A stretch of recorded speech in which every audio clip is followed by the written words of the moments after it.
بسم اللہ الرحمن الرحیم۔ منٹوں میں کروڑ پتی بننے کا بہترین عمل۔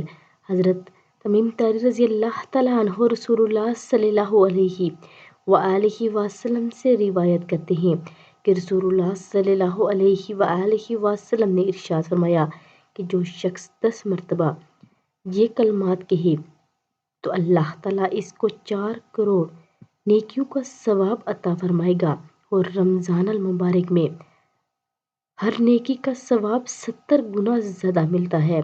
تو اس لحاظ سے ان الفاظ کا ثواب 2 ارب 80 کروڑ ملے گا۔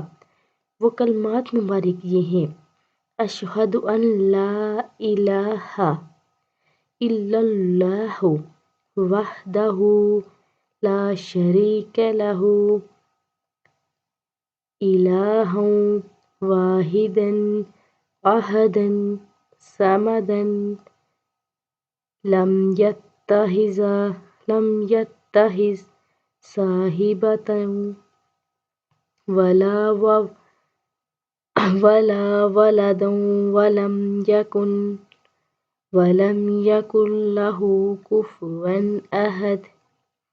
تو آپ سب بھی ان کلمات مبارک کو لازمی پڑھیں اور ویڈیو کو آگے لازمی شیئر کریں۔ یہ آپ سب کے لیے بھی صدقہ جاریہ ہے۔